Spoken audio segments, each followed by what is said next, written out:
bagaimana hasil sidang hari ini, Pak? Hari ini agendanya adalah replik jawaban dari GPU dari jaksa terhadap pledoi kita ya, nota pembelaan kita. Nah, kami buat kemarin hampir 100 halaman ya. Dan ini kami lihat repliknya ini hanya 9 halaman. 9 halaman. Dan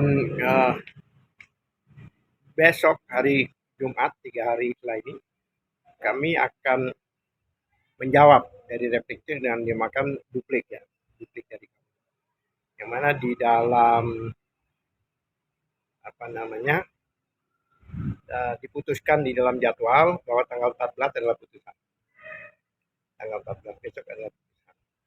Dan insya Allah kami bisa menjawab semua replik, semua jawaban dengan jawaban lagi duplik kami hari Jumat besok. Ya kan? Karena yang dibahas oleh GPU di dalam repliknya itu adalah masalah bahwa perkara ini yang kami katakan bahwa perkara ini adalah perdata, bukan pidana. Itu dijelaskan oleh mereka dengan mengcounter kita, yang menurut kami ya tetap aja mendukung bahwa itu perdata sebenarnya. Yang namanya jual beli, apalagi di dalam definisi perdagangan itu berwujud maupun tidak berwujud. Ya kan? Tidak berwujud itu seperti ya kita itu hampir sama seperti pulsa ya. Kalau orang beli pulsa itu kan tidak berwujud seperti apa pulsa itu. Yeah. Kan? Kalau kita top up pulsa ya, pulsa baik dari Indosat ya maupun dari PLN. Ya. Berarti nanti PLN. Jadi menurut kami bahwa tetap kami katakan bahwa itu adalah perdagangan normal sehingga bukan ranah pidana. Berarti tanggal 7 itu nanti jawaban dari kejaksaan, tanggal 14 baru keputusan dari hakim. Iya, keputusan dari hakim. Insya Allah kalau kita dimenangkan, ya bebas. Tapi yang jelas kalau emang ada bebas, itu jaksa langsung kasasi, bukan banding. Jaksa kasasi. Dalam pidana itu jika bebas murni, maka jaksa kasasi. Tapi jika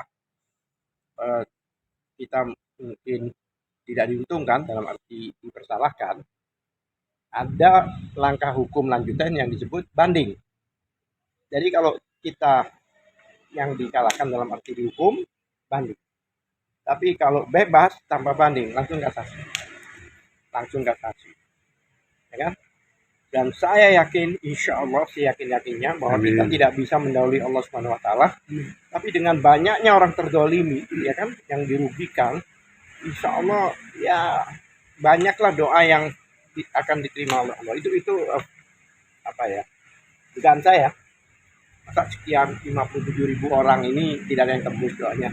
Insya Allah ada yang tembus, ya kan? Satu saja atau dua saja yang sama Allah diterima doanya, insya Allah kita bisa membebaskan para terdakwa. Terus kenapa menurut Bapak replik JPU itu hanya 9 halaman ya? Indikasinya mungkin bisa ya memang kita ada 9 pertimbangan hukum dan pertimbangan yuridis kita, 9 poin, tapi yang tahu sendiri ya bahwa 9 poin itu hampir 10 sampai 15 halaman kita menjelaskan. Tapi kalau saya lihat tadi rata-rata ya paling banyak tidak sampai 1 halaman. Mereka mengatakan bahwa kita tidak benar. Ya memang gimana juga jaksa memang harus menjawab. Gitu. Kalau nanti seandainya memang kasasi itu berarti itu tetap di dalam. Prosesnya berapa lama lagi? Kalau bebas murni, posisi para terdakwa di luar, walaupun proses itu tetap jalan. Tapi memang kalau SOP dari kejaksaan itu kalau ada putusan di bawah 2/3 biasanya mereka diharuskan. Kalau replik itu memang setiap JPU itu tipis atau kebanyakan tebal, Pak? Tadi 9 halaman ya. Hanya 9 halaman. Kalau kami kan ada yang 100 halaman, kemudian ada satu rekan kami yang dari terdakwa yang lain yang sampai 125 halaman ya. kalau dari sidang-sidang pada umumnya untuk JPU Ya, membuat ya, replik ya itu tergantung ya. Kami hanya memberi gambaran bahwa yang 100 halaman pledoi kami itu dijawab hanya dengan 9 halaman itu aja. Iya, iya. 9 halaman. Apakah Ini bukan menandakan masalah halaman. apakah menandakan JPU itu tidak paham tentang Sebenarnya kalau kami pelajari selama ini ya, saya pertama-tama juga tidak ngerti kripto itu. Ternyata kripto itu memang tidak ada larangan. Bahkan Iya. sejak mereka ditahan itu kan banyak sekarang kripto-kripto baru kan, Iya, diiklanin di mana-mana dan Betul. sebagainya kan. bahkan market Iya. market luar negeri aja Lah, bisa kalau seandainya ya kita dianggap piramida, melanggar hukum, berarti semua kripto yang ada di dunia ini harus dihentikan. Iya, betul. Ya kan? Betul. Masalahnya ini menurut saya pemahaman piramida dari JPU ini yang bisa apa ya? Yang tidak bisa kita terima. Ya kan, yang namanya piramida itu kan beberapa ahli mengatakan bahwa memperkaya yang atas. Bahkan semuanya itu kembali ke owner. Maksudnya apa? Owner yang membuat aplikasi gitu loh. Tapi ini kan enggak. Karena mungkin ini sesuatu hal yang baru ya, Pak. Karena baru, makanya ini sebenarnya kasus dari ketidakpahaman. Gila, karena tidak paham melihat orang-orang kok begitu bisa dengan bermain aplikasi, dengan menggunakan aplikasi ini bisa kaya dengan cepat, sehingga timbul kecurigaan seperti ya kalau itu ASN ya mungkin lah, kalau tiba-tiba dia masuk pegawai negeri biasa-biasa kok juga kaya raya, ya itu masuk akal karena ada ukuran. Nah ini kan tidak. Ini memang ada aplikasi yang bisa membuat mereka mendapatkan hasil berlipat-lipat. Apalagi Pak Aye bermain kripto itu kan pada zamannya pada waktu itu belum pada Iya. ngerti ya. Sebenarnya Pak Aye ini sudah berduit, sudah kaya sebelum dia menciptakan edisi cash. Ya. Dia kan bermain kripto ini kan kripto yang terbuka universal sejak 2016. 2006, ya kan? Ya. 2016. Nah, kemudian begitu dia bermain sendiri kan 2016. Oleh sebab itu begitu dia ada keuntungan besar dan sebagainya, kemudian dia berpikir dia ciptakanlah satu aplikasi, yang aplikasi itu marketnya adalah market komunitas yang berdasarkan kesepakatan. Jadi tidak fluktuasi ya. Harganya itu tetap. Ya kan? Harganya itu tetap. Satu koin di dalam edisi cash ini, ya kan? Tadinya kan Edinar Cash. Edinar Cash ini adalah internasional. Kemudian Pak Aye bentuk sekarang untuk yang member saja, gitu.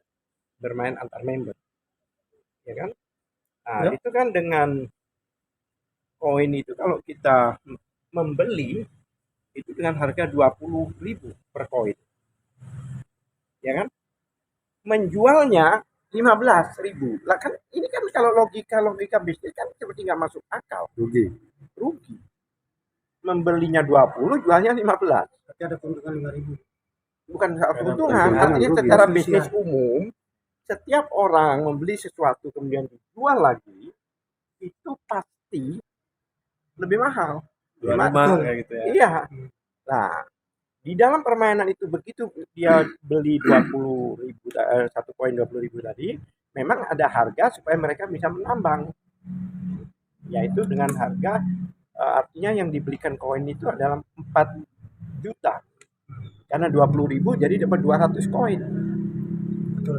Tapi ya kan, nah, mekanisme jual beli ini memang ada semacam apa istilahnya itu fee ya.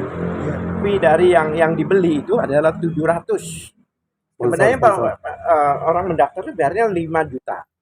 700 untuk fee-nya, ya kan? Fee dari yang jual tadi, ya kan? Kemudian 300 untuk cloud. Itu sesuatu hal yang wajar ya, Pak? Bukan wajar lagi kalau kita hitung, ya kan? Kalau dia mau menjual lagi harganya 15.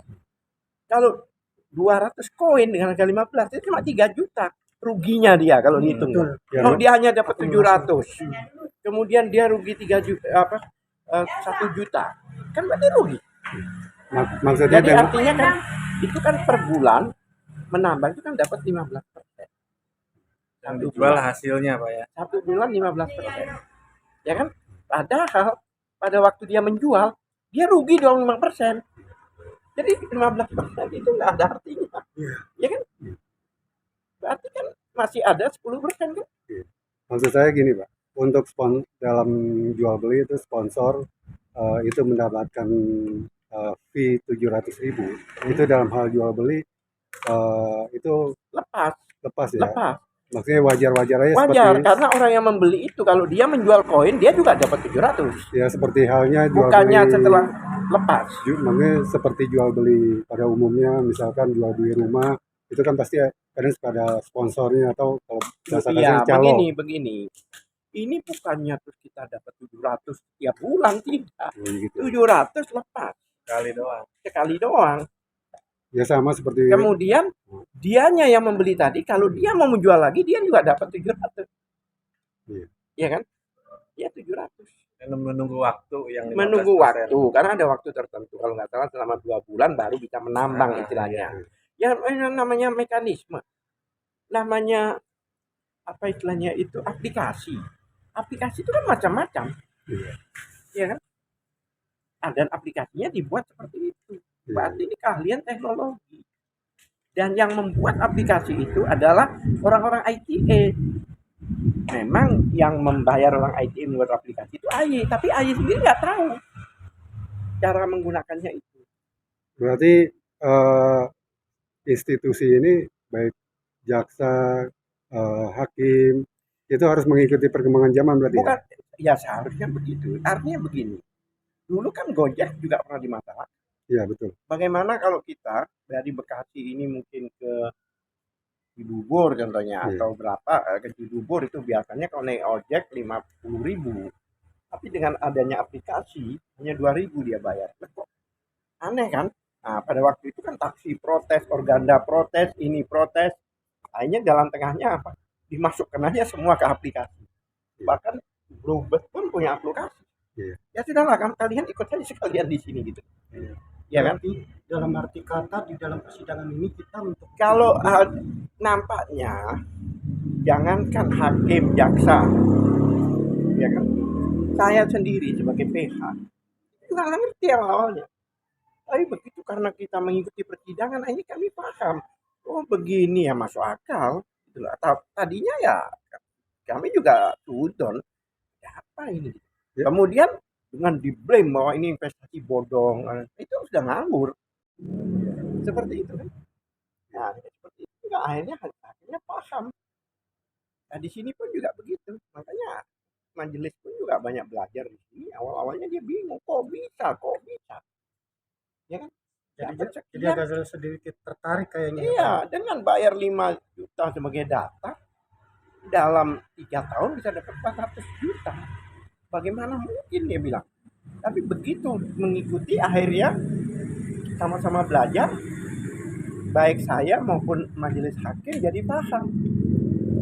Nah sekarang masalahnya, kalau ada orang yang bilang dirugikan, kemudian ada yang bilang diuntungkan, ya sekarang kita lihat berapa yang diuntungkan, berapa yang dirugikan. Kalau dia bilang saya dirugikan, kenapa tidak melapor? Ya kan, faktanya orang yang datang itu bilang dirugikan, tapi tidak melapor. Sedangkan yang melapor ternyata hanya satu orang. Tuh Pak ya. Satu orang. Masa satu orang ini paling benar? Semuanya 57.000 di Indonesia salah. Ya, ini kan logika kebalik. Iya. Kemarin diklaim seolah-olah 57.000 itu adalah mereka. Faktanya perwakilannya ratusan orang tiap kali sidang ada di sini. Zaman. Ya, kan. Ya kan? Jadi kalau logika berpikir itu kan, oh ini berarti yang salah, oh ini yang salah. Contohnya ya sederhana, ini nggak ada hubungan sama itu. Kita bicara pelajaran di kelas. Gitu ya. Pelajaran di kelas. Jika yang tidak bisa itu 1-2 orang murid, berarti muridnya yang salah. Iya. Betul. Tapi kalau semuanya tidak bisa, berarti gurunya yang salah. Betul. Ya kan? Iya.